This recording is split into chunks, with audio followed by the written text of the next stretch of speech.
Eimear Mulhern, the Chairman of Goffs, is a woman of many talents. She's also a consigner at the sales under the Abbeville Stud banner. And this year at the November Sale, you're bringing over some interesting horses, including a son of Kingman, who is from Britain. How did that happen? Yeah, he's a very nice Kingman colt, which is owned by Hunscote Stud in the UK.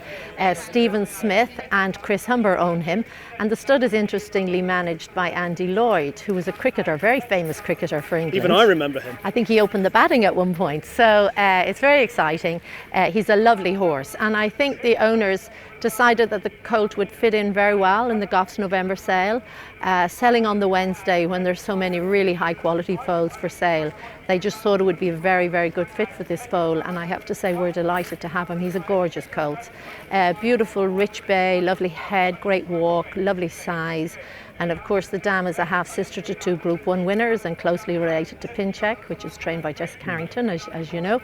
So we're delighted. He's a lovely horse, and we're very supportive. It was really very good of them to send the foal over, and we feel he'll sell well in the sale, and we're very excited to have him. And being able to have a horse like that at the sale here at Goffs under your stud banner, what does that mean about the Goffs sale? Well, the Goffs November Sale is just going from strength to strength. I mean, Ireland is the nursery of the European thoroughbred, I would say. The leading breeders are based here, or they're raising their stock here.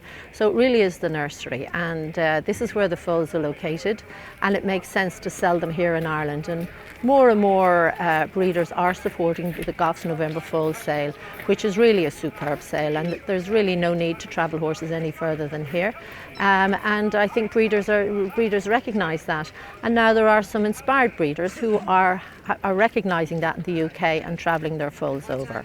So we're very grateful to Mr. Smith and to Chris Humber and indeed to Andy Lloyd, and they've put their confidence in the Goffs November Sale with this gorgeous colt, and we're delighted we have him here. I'd love to get a little bit more insight from you about what goes into preparing a foal for the sale and the challenges. You've got to remember they're little babies, so it's quite a balancing act. You know, many of them are only just weaned. Many of them have only been weaned possibly in September time, and you're asking them to go to a sale in November and be all grown up and walk and show themselves off properly. So it's quite a delicate balance between trying to encourage them along and get them ready, and yet not stress them completely or put them under too much pressure.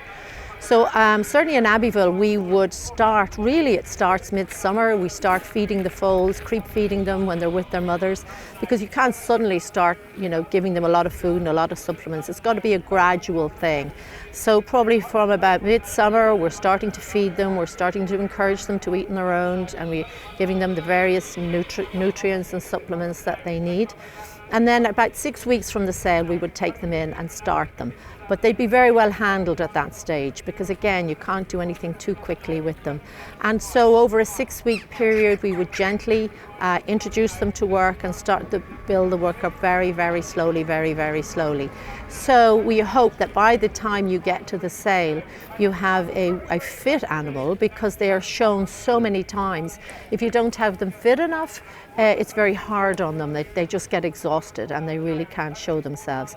But on the other hand, you don't want to do some damage to their young bones at an early age. So it's a bit of a balance between walking them 2 or 3 times a day just to build up their energy levels, build up their fitness levels without stressing them.